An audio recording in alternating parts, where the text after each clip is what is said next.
these different acts and Renaissance zones and other things, they're complicated to study, to look into. It's worth doing it, though, because what you'll see is that those tools were put in place to help aging cities. They were really designed with the idea, and it happened long before I got into the legislature, it was designed with the idea that it's relatively easy when times are good for the suburbs to grow. That's sort of the easy thing, where people go and build a new place on a greenfield site or go into a strip mall. It tends to be cheaper. There's usually not an income tax. But for cities to redevelop, it's harder because you have aging infrastructure. The costs tend to be higher. Everybody knows it costs more to rehabilitate an old building than to just go into a new one.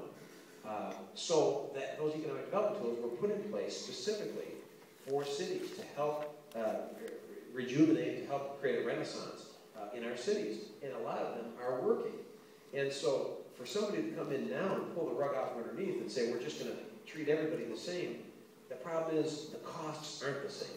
For a business person to come into downtown Grand Rapids and take an old building versus going out and building new, the cost isn't the same. It's more expensive to come in the city. And those economic development tools were designed to help the cities. And they are. That's why Lansing has used them and been successful. So if you take those tools away and think you're equalizing it, you ain't equalizing it, because we're stuck with aging infrastructure. You're hobbling us, and you run the risk of really damaging the core.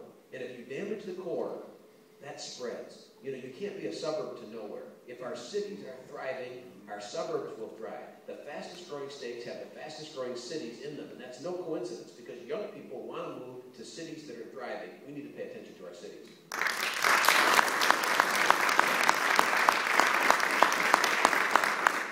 There's actually a film at 8 o'clock after this, so we have time for about 2 more questions, if that's okay.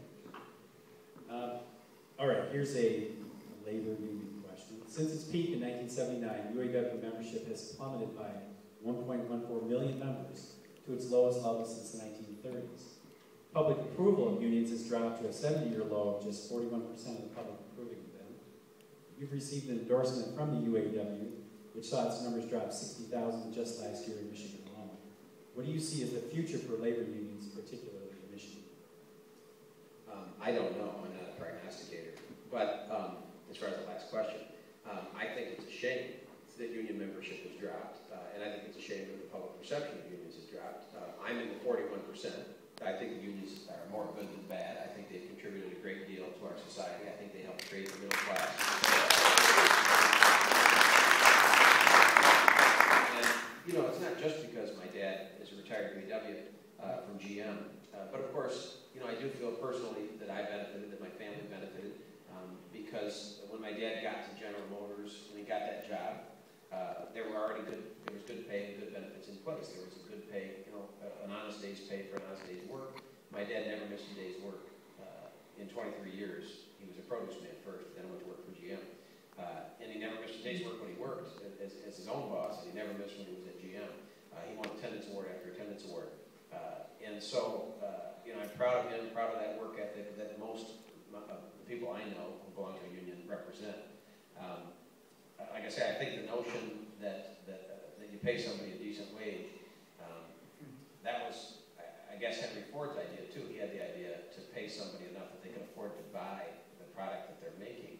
I think there's some magic in that. I think there's some magic in a middle class. And where we're headed now with this free trade, a lot of these trade agreements put us in this position, and allowing China into to the WTO in 2001, the way they are, it's very difficult because they manipulate their currency. They don't play by the rules. And if you look at what's happened in this country in terms of trade deficit and unemployment, since China entered the WTO and we started getting the flood of products here, it's been a lot of problems. And NAFTA and CAFTA, these trade agreements have not served us well.